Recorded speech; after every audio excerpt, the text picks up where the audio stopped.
JSB with you YouTube ఛానల్లోకి స్వాగతం.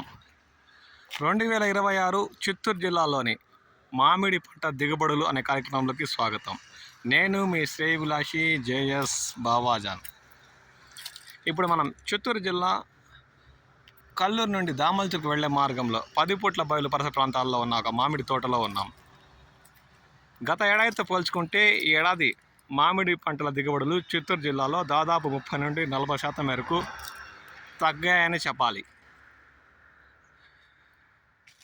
ఎందుకంటే వర్షాభావం వల్ల లేదంటే విరగ కాస్తున్న ఎండల వల్ల సరైన సమయాల్లో మందులు పిచికారీ చేయకపోవడం వల్ల తెలియదు కానీ ఈ ఏడాది చిత్తూరు జిల్లా పరిసర ప్రాంతాల్లోని మామిడి తోటల్లో పంటలు 40 నుండి 50% మేరకు కూడా తగ్గుముఖం పట్టాయి. ఆ దృశ్యాలని మనం చూస్తున్నాం. దుక్కి దున్ని మామిడి తోటను ఎంతో శ్రద్ధగా ఉంచుకున్న రైతు కష్టాన్ని మనం ఈ వీడియోలో చూడొచ్చు. దాదాపు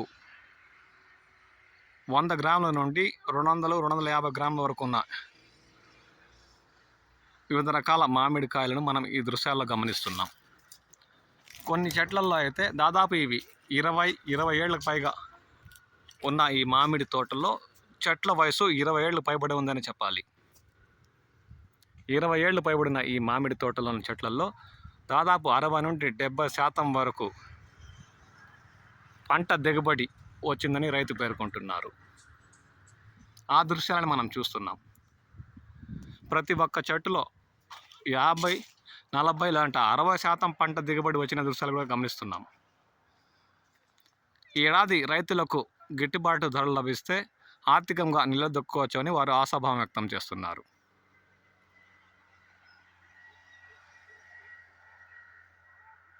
కొన్ని చెట్లలో అయితే 30% కూడా పంట దిగుబడి కానరావడం లేదని రైతులు అంటున్నారు.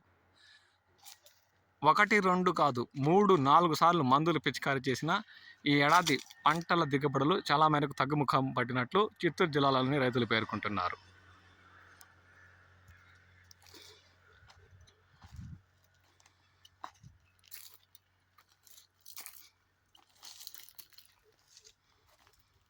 ఉన్న దిగుబడులకే గిట్టుబాటు ధరలు లభిస్తే ఏడాది మామిడి రైతులు గట్టెక్కే పరిస్థితి ఉందని చిత్తూరు జిల్లాలోని మామిడి రైతులు ఆశాభావం వ్యక్తం చేస్తున్నారు.